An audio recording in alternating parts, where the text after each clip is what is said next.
अगर परिवार में इसकी अस्मिता के ऊपर सवाल उठ रहा है और उसको कॉर्नर किया जा रहा है, तो अपने आदमी से वो इतना ही एक्सपेक्ट करती है कि वो उसके साथ खड़ा हो और जो उसके साथ गलत हो रहा है उसका वो विरोध करे। देखिए, जिस परिवार में भी औरत और मर्द मिलकर फैसला लेते हैं वो बहुत रैपिडली ग्रो होता है। Never ever compromise with your self respect and dignity. औरत फिजिकली वीक हो सकती है पर मेंटली वीक नहीं होती है। ये औरत ही है जिसने छत्रपति शिवाजी महाराज दिए, ये औरत ही थी जिसने संभाजी महाराज दिए, ये औरत ही थी जिन्होंने महाराणा प्रताप दिया, यही औरत थी जिसने भगत सिंह दिया।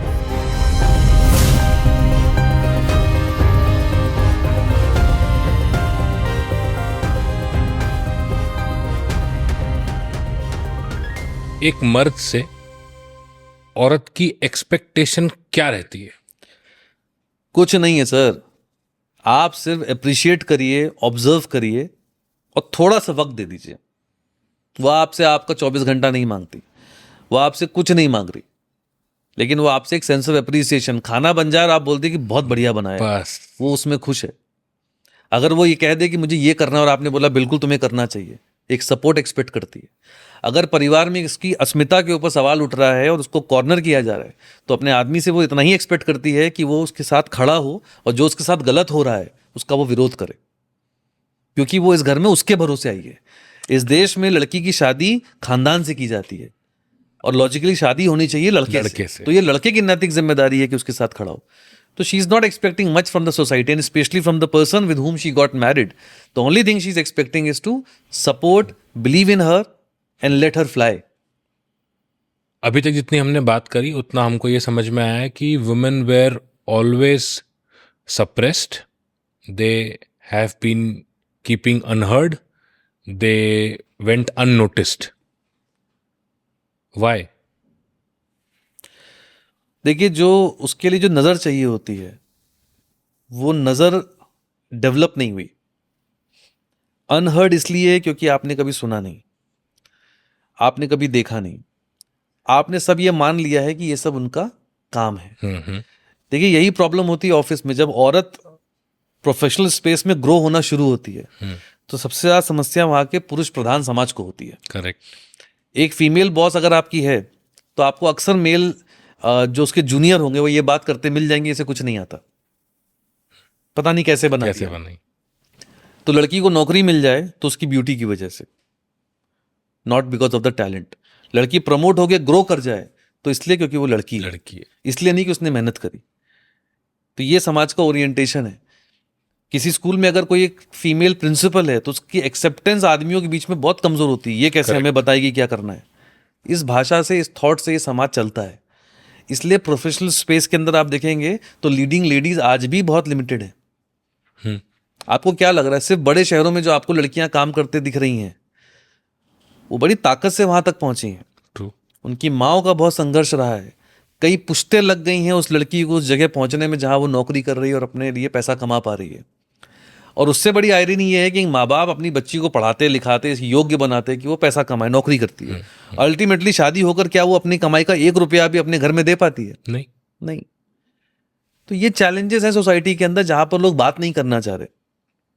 सो I think this is very important that people have to understand that from all ends women is fighting. घर पे है तो सब परमिशन चाहिए, पहले पिताजी की परमिशन चाहिए, माता जी की परमिशन चाहिए, फिर भाई की परमिशन चाहिए, शादी हो गई तो पति की परमिशन चाहिए, सास ससुर की परमिशन चाहिए। तो लेयर्स हैं। आप बताइए अपने जीवन में कितने काम आप परमिशन लेके कर रहे हैं? मैं इसको ये नहीं बोल रहा हूँ कि लड़की अगर भाई रात में 2 बजे पार्टी करने जा रहा है तो लड़की बोले कि मैं भी 2 बजे जाऊंगी। ये उसकी अपनी सोच होनी चाहिए कि मेरे लिए क्या सही क्या गलत है, ये समाज कैसा है। करेक्ट। तो ये उसकी सोच है, लेकिन कितना हम उसको सही मायने में एम्पावर कर पा रहे हैं वो आप देख नहीं रहे हो। अगर वुमेन एम्पावरमेंट की सही परिभाषा बने तो क्या होनी चाहिए? एम्पावर करने का पहली बात तो शब्द जो है वो इतनी आसानी से आपने विमेन के साथ जोड़ दिया है कि वो शब्द इनकम्प्लीट लगता है अगर आप विमेन एम्पावरमेंट ना बोलें। करेक्ट। भाई उसको एम्पावरमेंट नहीं चाहिए, वो सिर्फ एक चीज चाह रही है कि आप उसे सुनिए। वो कुछ कह रही है आपसे तो आप सुनी भी नहीं रहे हैं, आप इग्नोर कर दे रहे हैं। आप ये सुनना ही नहीं चाह रहे कि उसके पास भी कोई प्लान होगा, कोई विजन होगा। देखिए, जिस परिवार में भी औरत और मर्द मिलकर फैसला लेते हैं वो बहुत रैपिडली ग्रो होता है। ट्रू। ऐसा बिल्कुल नहीं है कि जहाँ पर आदमी फैसले ले रहे हैं वो ग्रो नहीं हो रहा, जहाँ औरत फैसले ले रही है। लेकिन जब दोनों मिल के फैसले लेते हैं तो वो जीवन साथ में चलता है, कोई किसी को फॉलो नहीं करता। मेरी पत्नी अगर है और मैं उनसे बात करता हूँ और मैं उनकी राय लेता हूँ, राय लेना ज़्यादा इंपॉर्टेंट है, भले ही आप उसे फॉलो ना करें। और लॉजिकल रीजनिंग ये कहती है कि आप जब किसी से बात करते हैं, जैसे मान लीजिए आपने तय किया कि हम फलाना जगह पर मकान लेने की सोच रहे हैं। अब आपने अपनी बीवी के सामने प्रस्ताव रखा कि यार मैं सोच रहा हूँ वहां मकान लूं। तो आप सुनेंगे, आपकी बीवी बताएगी कि यार मुझे लगता है वहां पर ना ग्रोथ में बहुत टाइम आएगा, अभी तो पॉपुलेशन भी वहां नहीं है, इसकी प्रॉपर्टी रेट भी नहीं बढ़ेंगे, तो मुझे ऐसा लगता है कि हमें वहां नहीं लेना चाहिए। उसकी राय ज्यादा इंपॉर्टेंट है, फैसला भले ही कोई भी हो। करेक्ट। तो कई घरों में चर्चाएं, मैक्सिमम घरों में चर्चा तक नहीं होती। कितने घर ऐसे आज भी हैं बड़े बड़े शहरों में, मेट्रोज में, जहां हस्बैंड और वाइफ दोनों वर्किंग है, लेकिन आदमी का जीरो कंट्रीब्यूशन है घर के अंदर। औरत नौकरी भी कर रही है और घर भी संभाल रही है। पहले औरत सिर्फ घर संभालती थी, अब वो घर भी संभाल रही है और नौकरी भी कर रही है। एम्पावरमेंट और रिबल में कोई फर्क है? बहुत फर्क है। Empowerment is a positive word. Empower करना किसी का मतलब क्या होता है? उसका सहयोग देना, उसको उसके सपनों को पूरा करने में आपका योगदान क्या रहा। थोड़ा सा 99% उसी की मेहनत है, 1% आपका सपोर्ट है, उसको एम्पावर करना कहते हैं। रिबेल का मतलब होता है मेरी मर्जी,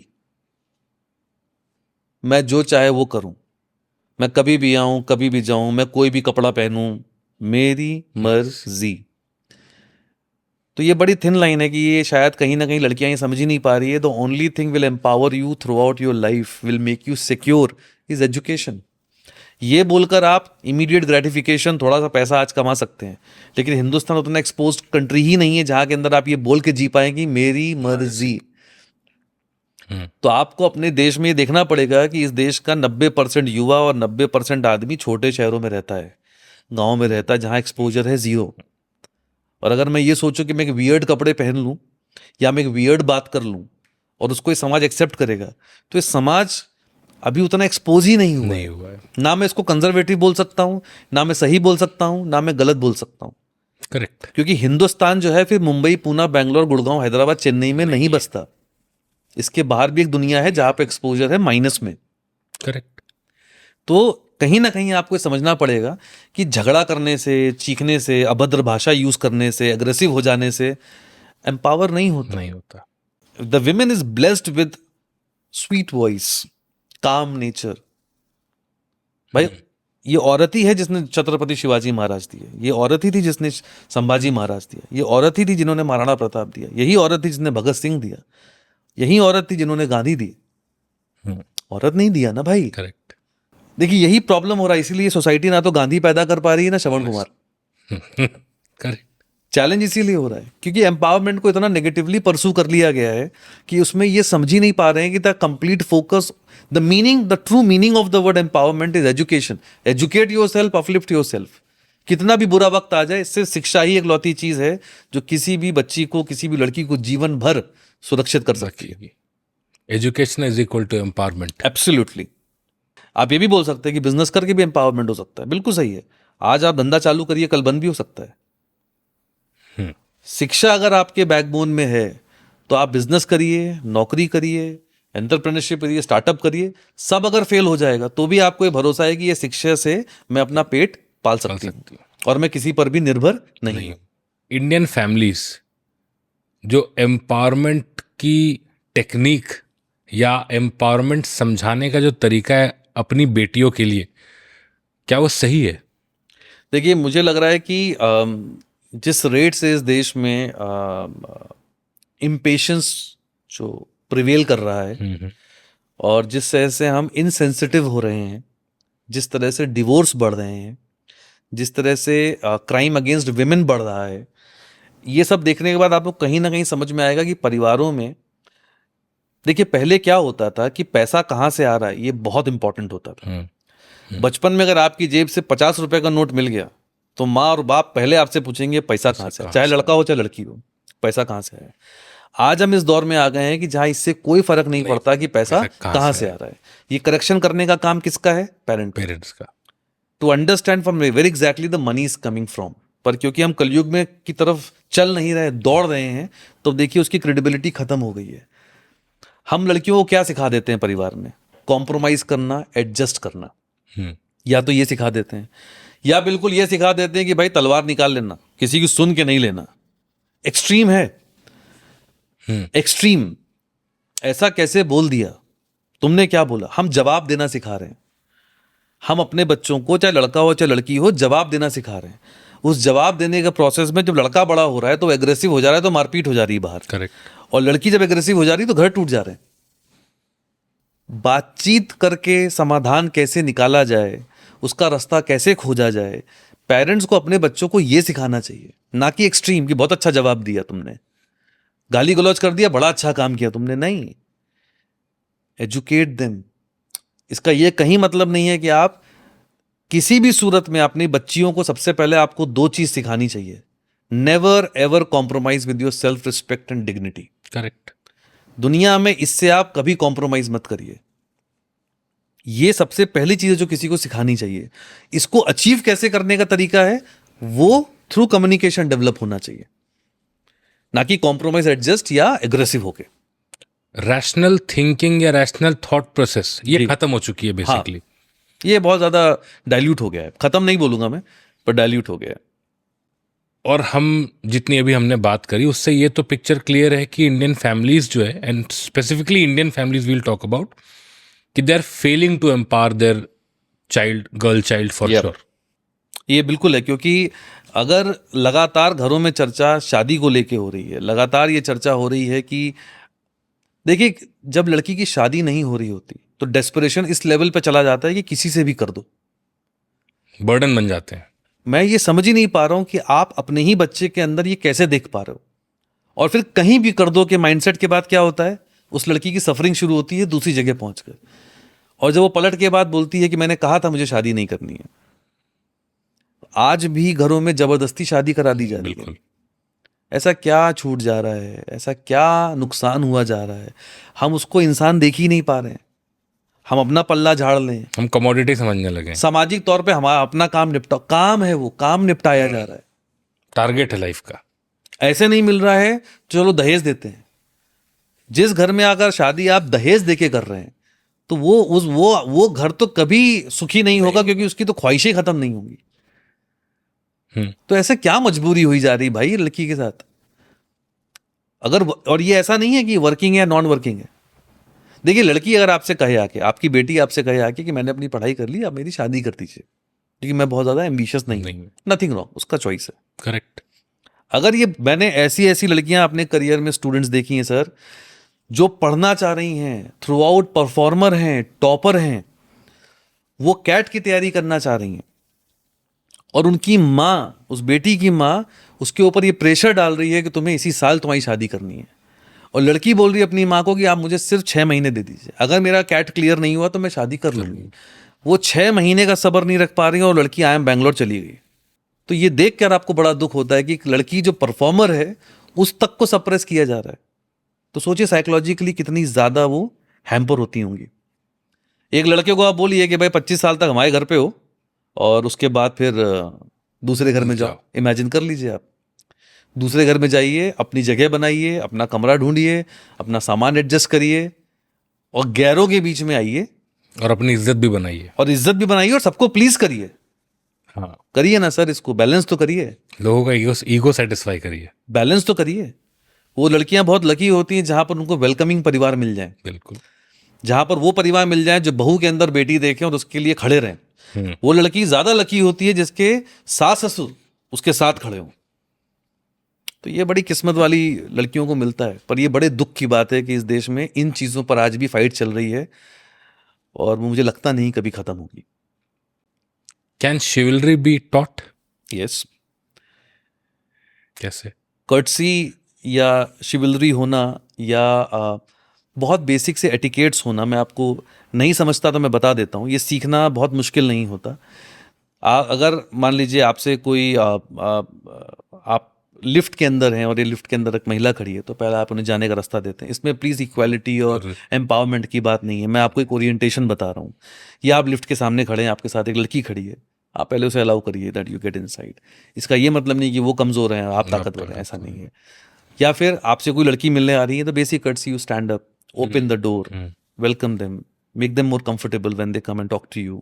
You going out for a dinner, mentioning that you order what you want to order, allow them. बहुत सारे घरों में आप देखिए औरतें जो हैं जाके बैठ जाती हैं और ऑर्डर की जिम्मेदारी आदमी की होती है बहुत सी टेबल्स पे, क्योंकि आपने कभी उस चीज को हाईलाइट नहीं किया। वही आपका बेटा देख रहा है, आपकी बीवी हो, गर्लफ्रेंड हो, बिल्कुल आपको उसमें 1% भी असहज नहीं होना चाहिए अगर आपको गाड़ी का दरवाजा खोल के उनको बैठाना हो। बहुत बेसिक से ये तरीके होते हैं। लेकिन घरों में खाने की जब प्लेट मिलती है तो खाने की पहली प्लेट जो लगती है वो आदमी के पास जाती है। तो ऐसा नहीं बोलो कि औरत के पास चली जाएगी, छोटा बड़ा हो जाएगा, पर बेटा भी देख रहा है और बेटी भी देख रही है। तो ये एक फादर की रिस्पॉन्सिबिलिटी है कि उस चीज को सिखाना। पानी मांग रहे हैं तो आपको ये एड्रेस करके बोलना पड़ेगा कि अनुराग एक गिलास पानी लाना, ना कि ये शब्द आप हवा में फेंक दीजिए जरा पानी देना। और माँ इनडायरेक्टली बेटी को आवाज दे रही है कि बेटा पानी लेके जाओ, पापा पानी मांग रहे हैं, तुमको सुनाई नहीं दे रहा है। तो छोटा सा करेक्शन है पर आपको ये सिखाना पड़ेगा। उसके लिए आपको ऑब्जर्वेशन स्किल्स जो हैं वो बहुत अमेजिंग होना चाहिए। As a parent you have to observe कि what you are teaching. Current situation जो है वुमेन को लेके इंडिया में, how do you look that? I have two perspective to this. One, the brighter side, one, the darker side. Brighter side ये है कि देखकर बड़ी खुशी होती है कि स्कूल्स में, कॉलेजेस में लड़कियों का जो परसेंटेज है बढ़ता जा रहा है। ऐसा कोई क्षेत्र नहीं है जहाँ पर लड़की नहीं है। वो पायलट भी है, वो कैप्टन भी है, वो फाइनेंशियल सेक्टर में भी है, वो IT में भी है, वो टेक में भी है, वो फिल्मों में भी है, फिल्म प्रोडक्शन में भी है। करेक्ट। हर जगह लड़कियां हैं और वो काम कर रही हैं। ये एक ब्राइटर साइड है। इंडिपेंडेंट हो रही हैं। इंडिपेंडेंट होने के साथ साथ ये बड़ा इंपॉर्टेंट है कि आप दूसरी साइड देखिए जहां पर सोशल मीडिया के ऊपर बहुत तरह का वल्गर कंटेंट जो है वो भी एक्सप्लोर किया जा रहा है, ये बोलकर मेरी मर्जी। करेक्ट। ठीक है, which will have a very negative impact on the society. अब आप ये बोल सकते हैं एज अ फीमेल कि यार ये मेरी रिस्पॉन्सिबिलिटी नहीं है, मेरी मर्जी, डेमोक्रेटिक कंट्री है, मेरा जो मन आएगा मैं करूंगा, कोई दिक्कत नहीं है। आप बिल्कुल स्वच्छंद हैं, आजाद हैं, जो आपको ठीक लगे। कब तक कर पाएंगे? 1 साल, 2 साल, 3 साल, 5 साल, 7 साल, 8 साल, 10 साल, उसके बाद 15 साल, उसके बाद तो उसकी लाइफ बहुत नहीं होती। पर मैं ये भी समझ सकता हूँ कि अक्सर ये जो इस तरह का किरदार सोशल मीडिया पे निभाती हैं, वो जिस तरह के परिवारों से आती हैं, बड़ी रप्चर्ड फैमिली होती है जहाँ पर लड़कियों को बड़ा कॉर्नर किया जाता है और सप्रेस किया जाता है। तो अक्सर आपको वो लड़कियां रिबेलियस फॉर्म में दिख जाएंगी कि अब मैं वो करूंगी जो मुझे ठीक लगेगा। उस गुस्से में वो ये भूल जाती हैं कि जो कर रहे हैं इसकी लाइफ बहुत लिमिटेड है। तो अगर आपको अपने आप को एम्पावर करना है सही मायने में, तो आपको अपने आप को स्किल्ड करना पड़ेगा। स्किल डेवलप करिए which will take you ahead. Correct. And will take you to places. This will not take you to the brighter path. But again, I am not against to anyone. I personally feel it is their choice what they want to do. It is them who has to understand what they are doing is right or wrong. It is their choice. तो समाज में किसी को ठेका नहीं इस चीज़ का कि उतर के गए और बताने लगे कि तुमने ये गलत करा है और तुम्हें ये पहनना चाहिए, तुम्हें ये नहीं पहनना चाहिए। ये दूसरी तरफ जिम्मेदारी पेरेंट्स की भी है कि आप अपने बच्चे के ओरिएंटेशन को समझें। वो कुछ कह रही है, शायद वो सरलता से वो काम कर सकती थी अगर आपने सपोर्ट कर दिया होता, क्योंकि आप तो उसकी शादी वैसे ही 25 साल में करने वाले हो, तो उसे कर लेने दीजिए जो करना चाह रही है। आपको सपोर्ट ही तो करना है। जरूरी नहीं कि हर बच्ची पढ़ने में अच्छी हो, उसका ओरिएंटेशन हो, एकेडमिकली साउंड हो सकता है उसके अंदर कोई और स्किल सेट हो और होगा, पर आप उस पर बिल्कुल भी इंटरेस्ट नहीं ले रहे हैं। पेरेंट पहचान नहीं पा रहे, बहुत जल्दी में शादी कर दी जाए। So that's where the thing goes wrong. So there's a brighter side also and there's a darker side also. Basically moral policing का जो ठेका है वो लोगों को ना दे। अगर पेरेंट्स को शुरू करना है तो वो अपने घर से शुरू। मॉरल पुलिसिंग कौन कर रहा है? आपको 10 में से 9 लड़के और आदमी मिलेंगे, करेक्ट, जो मॉरल पुलिसिंग का ज्ञान दे रहे हैं और सोशल मीडिया पे जाके जूम करके फोटो देख रहे हैं। True. So moral of the story क्या है? ये सब किसी ना किसी के बेटे हैं। इनके घरों में क्या ऐसी बात हुई कि इनका ओरिएंटेशन ऐसा हो गया?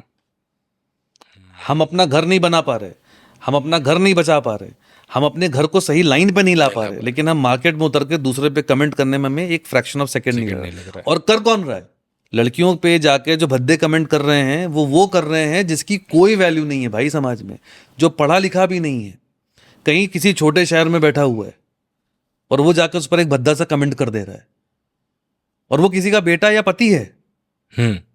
इंस्टाग्राम पे आप जाके देखें, जो भद्दा सा कमेंट कर रहा है उसका सोशल बैकग्राउंड देख लीजिए जाके, रप्चर्ड है, कमजोर है, कुछ है ही नहीं, कुछ नहीं है। पर सोशल मीडिया है तो कोई कुछ भी लिख सकता है.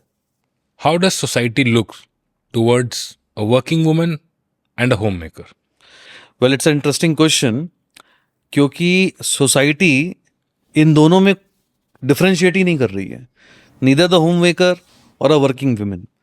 The problem is the women getting into the zone of judgement. जो घर पे हैं उनको ऐसा लग रहा है कि वो देखिए काम करने जाती हैं, इंडिपेंडेंट हैं, सोशल लाइफ है, पैसा भी कमा रही हैं. जो बाहर काम कर रही हैं उनको डेफिनेटली ये ख्यालात हैं कि मैं इंडिपेंडेंट हूँ और मैं कमा रही हूँ, पर उनको कहीं ना कहीं ये ख्यालात भी होते हैं कि यार घर पे रहते बढ़िया रहता, लाइफ में इतना स्ट्रेस क्यों चिल है, रहते। इनकी लाइफ बढ़िया है. किसी पार्टी में जो होम मेकर हैं वो कॉन्शियस हो जा रही हैं कि भाई ये तो वर्किंग वुमेन हैं और मैं तो घर पे ही रहती हूँ. तो समझना पड़ेगा ये कि home maker is as powerful as the working women. So according to me, society doesn't differentiate between the two. It's a woman who has to believe that wherever I am the best. What is important for a woman? Education, money, fame, or immediate gratification? Respect. कैसे? देखिए आप उनकी इज्जत करिए. सबसे पहली चीज, कोई भी औरत, सबसे पहली चीज जो आपको ये समझनी होगी वो है respecting women is the first thing that should come from your side. The second most important thing is not just a woman, anyone. Education is the only and the most powerful tool. So education is the most important thing for a woman. आपके हिसाब से किसका काम ज्यादा important है, मर्द का या औरत का? देखिए ये बिल्कुल वो सवाल चला गया जहाँ से मेन और विमेन इवोल्यूशन शुरू हुआ. करेक्ट. जहाँ पर यह तय हुआ कि कोई भी काम किसी से ना छोटा है ना बड़ा है और दोनों काम में समान इज्जत और रिस्पेक्ट मिलनी चाहिए. तो ये तो ये सवाल ही गलत है मेरी नज़र में, किसका काम अच्छा और ख़राब है या किसका काम कम और किसका काम ज़्यादा है. बाहर के मुकाबले अगर आप देखेंगे तो औरत ज़्यादा काम करती है क्योंकि वो घर भी संभालती है. भले ही वर्किंग हो, लेकिन आज भी अगर वो एक होम मेकर है अंदर से तो उसको ये पता रहता है सब्जी है कि नहीं है, राशन है कि नहीं है, दूध है कि नहीं है, शाम को खाना क्या बनेगा. और she is the epitome of a mental strength. देखिए औरत ने और आदमी की अगर शारीरिक बनावट हटा दें तो उन दोनों में एक सबसे बड़ा डिफरेंस जो मैंने महसूस किया है वो है मेंटल स्ट्रेंथ. ट्रू. औरत अगर एक बार ठान ले कि उसको ये करना है तो वो करती है, पहली चीज. दूसरी चीज, जैसे जैसे वो कमाने लगी, बाहर निकली और आत्मनिर्भर हुई, उसने अपने बच्चों को बेहतर लाइफ देना शुरू किया. करेक्ट. ऐसा नहीं कि वो खुद पे खर्च करने लगी, सबसे पहले उसने अपने बच्चों को बेहतर लाइफ देना शुरू किया. दूसरा, अपनी लाइफ में सुकून कहाँ से ऐड करे तो उसने मेड का अरेंजमेंट किया, उसने कुक का अरेंजमेंट किया, क्योंकि उसको पता है कि अगर ये मैं अरेंजमेंट नहीं करूंगी तो ये मुझको करना पड़ेगा. तो उसने मेड का अरेंजमेंट किया, कुक का अरेंजमेंट किया, रिसोर्सेज ऐड किए so that she can work peacefully and she can give a quality time at home. Correct. पर फिर भी बहुत सारा काम है जो आज भी वर्किंग वुमेन मैनेज करती है and really heads off to them. From where men actually started learning that women are not commodity, they're also human. जितनी बार जिस लड़के ने अपनी माँ को रात में 10:30 बजे किचन साफ करते हुए देखा है, दरवाजे पे खड़े होके, चाहे बारिश हो, धूप हो, आंधी हो, ठंड हो, उन सब लड़कों के जहन में ये बात है कि ऐसा नहीं होना चाहिए. So I think we all have seen our mother working, struggling and still coping up with lot of pressure with a smile. कितने बार आपको याद आता है कि आपके बचपन में आपकी मदर बीमार पड़ी है, बुखार हुआ और वो लेटी हुई हैं. कितनी बार आपने अपनी मदर को दिन में सोते हुए देखा है, कि रेस्ट करते हुए देखा है, या ये कहते सुना है कि आज पैर में दर्द है. वो आपसे कह रही होंगी पैर में दर्द है और अगर कोई आ गया तो 2 मिनट में उठ जाएंगी चाय बनाने के लिए. और सबसे ज़्यादा क्रिटिसिज्म भी वही फेस करती हैं. तो ये सब देखने के बाद वहीं से रियलाइजेशन शुरू हुआ लड़कों में कि आई थिंक ये ठीक नहीं है और इसको बदलना होगा. तो वहाँ तो नहीं बदल सकते, लेकिन उन्होंने ये तय किया कि जब मेरी शादी होगी तो I will try and not to repeat all these things what I have seen in my life. So true. So true. How can we empower women in true sense, and what should be the logical steps behind it? सबसे पहले आप ये माने कि observe करना पड़ेगा. आप अगर होम मेकर है और आप शाम को घर आते हैं तो आप ये उम्मीद मत रखिए कि वो दिन भर खाली बैठी है. उसने भी दिन भर काम किया होगा और वो थक गई होगी. ये आपको पढ़ना आना चाहिए कि वो थक गई है, क्या वो अनवेल है, क्या वो ठीक महसूस नहीं कर रही. पहली चीज़. अगर वर्किंग है और वो घर आ रही है या वो लेट आ रही हैं तो आपको ये समझना पड़ेगा कि वो भी काम करके आ रही है। ट्रू। सवाल जवाब नहीं होने चाहिए, जाकि कंसर्न होना चाहिए, इज ऑल गुड, लेट हो गया, कुछ खाया नहीं खाया, चाय बना दूं। ये बड़ा सरल सा शब्द लगता है, चाय बना दूं। ये सुनने में बड़ा सिंपल शब्द है, लेकिन आप नहीं समझ सकते कि कितनी खुशी एक औरत को दे सकता है, चाहे वो होम मेकर हो, चाहे वो वर्किंग वुमेन हो। बिल्कुल करेक्ट। तो आपकी ऑब्जर्वेशन स्किल्स कमाल की होनी चाहिए। Every month they go through a phase of period. तो आपको ये समझना पड़ेगा कि these are the days when she goes through extreme pain and you have to realise and understand that she needs some support. तो घर थोड़ा शांत रहे, हम आवाज़ ना करें, झगड़ा ना करें, सवाल जवाब ना करें। उसके मूड स्विंग्स हो सकते हैं, सो इट्स ओके। अगर वो थोड़ी चिड़चिड़ भी कर रही है तो कोई बात नहीं। जो पेन से वो गुजर रही है उसका 1/10 भी आप मैनेज नहीं कर पाएंगे। करेक्ट। It's not easy.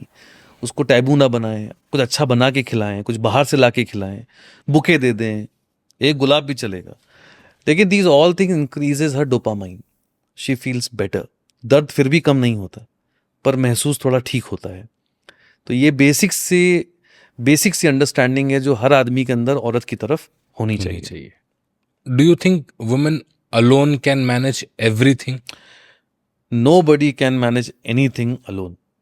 ये आपका भ्रम है कि मैं अकेला सब कुछ कर सकता हूँ, या औरत का ये भ्रम है कि वो अकेला सब कुछ कर सकती है। ऐसा कुछ नहीं है। इस धरती पे अगर आदमी औरत एक साथ इवॉल्व हुए हैं तो उसका एक पर्पस रहा होगा। So both the parties are incomplete without each other, and I don't want to make it sound romantic और philosophical, but that's a fact. You cannot see the world without a woman. You cannot see the world without men. So both are equally important, and both have their own space in this world. So I think mutual respect and admiration is the only thing which binds together and form the society. Thank you so much, sir, for the wonderful discussion. Thank you. And I hope our audience will be benefited out of it. अगर बदलाव चाहिए तो बोलना पड़ेगा, इसलिए तू बोल।